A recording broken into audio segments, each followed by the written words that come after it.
Welcome Munmun রান্নাঘর। মুনমুন রান্নাঘরে সবাইকে স্বাগত। নমস্কার, আমি মুনমুন। নতুন দিনে নতুন একটা রেসিপি নিয়ে আবারও আমি চলে আসলাম। আজ বানাবো সাবেকি পটল। তো পটলগুলো আমি নিয়েছি, পটলগুলো এইভাবে আমি খোসা ছাড়িয়ে মুখটার দিকে একটু কেটে নিয়েছিলাম।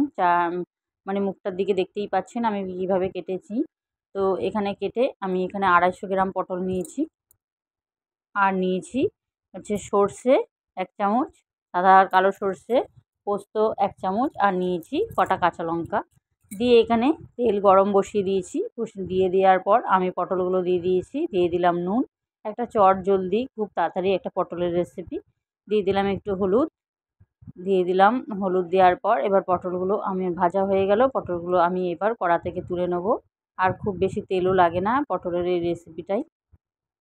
দিয়ে দিলাম একটু কালো জিরে সামান্য পরিমাণে, দিয়ে দিলাম চেরা কাঁচা লঙ্কা, শুকনো লঙ্কা দিয়ে দিলাম। এবার যেই বাটা মশলাটা ছিল সেই বাটা মশলাটা এতে আমি দিয়ে দিয়েছি।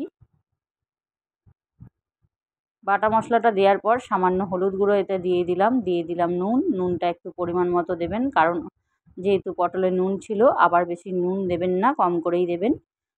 দিয়ে দিলাম এবার হচ্ছে ভাজা পটলগুলো দিয়ে এবার আবারও একটু নাড়াচাড়া করব পটলগুলোর ভেতরে, যাতে ওই মশলাটা ঢোকে, তার জন্য একটু ভালো করে নাড়িয়ে নেব।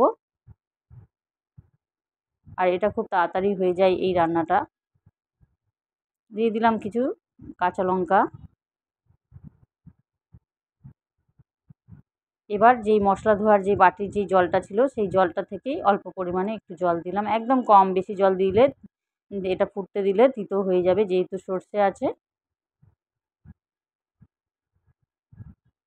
ব্যাস, দেখতে কিন্তু কালারটাও খুব সুন্দর এসছে। এইভাবে নিরামিষের দিনে এই পটলটা বানিয়ে অবশ্যই ট্রাই করে দেখবেন, খেতে কিন্তু দুর্দান্ত হয়। আর খুব বেশি চটজলদি একটা রান্না, বেশ তাড়াতাড়ি হয়ে যায়। ব্যাস, আমার রেডি হয়ে গেল পটলের রেসিপি, একটা সুন্দর একদম কমপ্লিট। আমার এই ছোট্ট ছোট্ট ভিডিও, মানে রান্নার ভিডিওগুলো যদি আপনারা পেতে চান, অবশ্যই আমার চ্যানেলটাকে সাবস্ক্রাইব করে রাখবেন। আর নোটিফিকেশানটা অবশ্যই অন করে রাখবেন যদি আমার রান্নাগুলো ভালো লাগে। আর নতুন বন্ধুদের আমার চ্যানেলে আসার জন্য অসংখ্য ধন্যবাদ, অনেক অনেক ভালোবাসা। আর পুরাতন বন্ধুদের আমার অনেক অনেক থ্যাংক ইউ, কারণ সব সময় আমার পাশে এইভাবে ভালোবাসা দেওয়ার জন্য। দেখুন একদম পটলগুলো রেডি হয়ে গেছে। ব্যাস, এটা আমি পরিবেশন করে দেবো। দেখতে কিন্তু অপূর্ব হয়েছে। আর নিরামিষ দিনে এই পটলটা অবশ্যই ট্রাই করে দেখবেন। খুব কম কিছু মশলা দিয়েই বানালাম, খেতে কিন্তু খুবই ভালো লাগে।